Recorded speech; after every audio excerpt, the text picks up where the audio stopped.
Cantone, and it's pie time.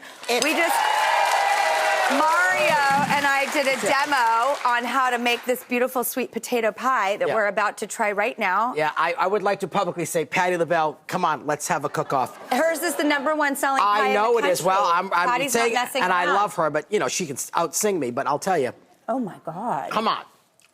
Oh, whoa. Pie. Oh, wow. That's a good pie.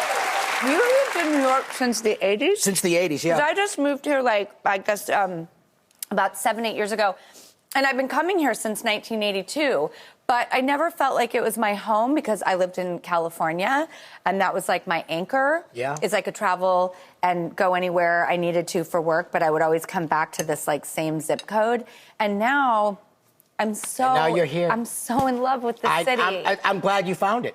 I'm so in love with New it. York. I love the state. I feel like such a, like, I get the pride that people feel about the tri-state area. I've got it. And I'm from Massachusetts originally, so you know I'm a Yankee, East Coaster, but I went to LA after college. And I you liked it? I liked it. I had no car, no agent. I would walk up to the Comedy Store and audition. That's where my mom worked before I was born. That's where your mother worked, really? That's the Troubadour and the Comedy Store. Oh, the Troubadour, yes! Which is like where all the legendary comics... Oh, that's where we... You know, she'd be partying with Jim Morrison and Steve Martin. Wow. I moved here in '83 because I was like, I knew this was where I remember New York in '83. I live in Chelsea. It was dark. It was but you know what? Times Square was so different. Very and it looked just like Hollywood Boulevard. I was like, X-rated movie theaters, Oh, no question. I'm home. It's exactly what it was. It was all X-rated. All right, we have to talk about Sex and the City because... You do?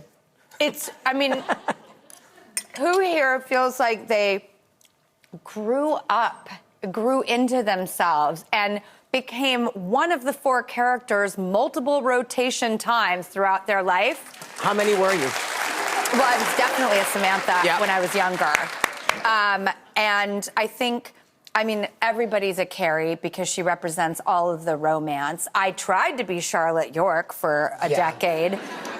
I know every episode, every piece of dialogue, every word inside and out. Do you have any behind the scenes stories? Well, you know, when we did the second movie, and I got married to my beloved Willie Garson, who played Liza Minnelli. Liza Minnelli married us. It was the gayest wedding. How is it working with Liza? Well, I knew Liza Minnelli because I do her. Yeah, I do. You do her? I do her. I did Sex in the City too. I was nervous and I danced and then I sat down because my hip was killing me. Yeah, I knew her. Liza. You're welcome. But she sang a Cole Porter song for the whole crew called Every Time I Say Goodbye. That was amazing. That, you know, I don't know if they filmed it, but it's not in the movie, but it was just something she did for the crew and the cast. Something and you all got the to extras. experience in the room. Yeah. I've talked to you about one of my favorite moments.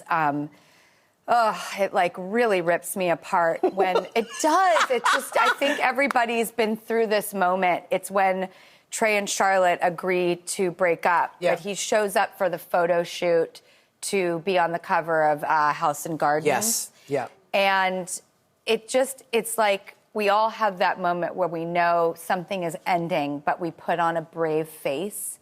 And it was so well captured in that moment. It's so universal. The things that the show takes you through, friendship, love, life, loss, it's everything. It's our lives. And it's done in a way where you believe that you can connect with people and it lives on. You know, no one has ever let this show go. It's like we can't live our lives. Luckily for me, it really lives on. I'm just, thank you for...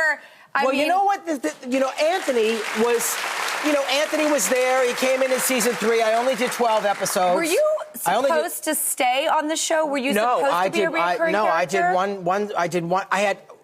I filmed 2 scenes. The second one was cut and it was this scene where I was trying the dress on her and she was very anxious and I ripped it accidentally and we had a little bit of an argument. So if that stayed in, I might not have come back, but they cut it. So that's what happened. But I only did 12 episodes over the last 4 seasons, but the 2 movies kind of solidified it. But this iteration of it, and Just Like That, has deepened Anthony and made him a much more forward character. And I am so thrilled about it because I'm telling you, when I get those scripts, even in the past, the way Michael Patrick King and those writers write for this character, and every character, but selfishly for me, it's just like I can go to work and just be so thrilled about the words that come out of my mouth.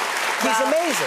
I think it's safe to say that the world and society has decided that we don't want life without this group, this gang, this family, this force. And I love that they're adding to it. I'm in love with the new characters. Me too. And it was like a big change of, oh my God, here comes new people. Yeah. And I'm like, oh, I'm totally in. But it needed it. It changed with the times. Absolutely. And it's brilliantly changed with the times. And this new season is going to be pretty thrilling and fun. Well, I'm very excited about it. I cannot wait. Mario, I love that you came here. Thank you so much, Mario. Up next, the cast of Champions has a very special message for this very important day. We'll be right back. Thank you.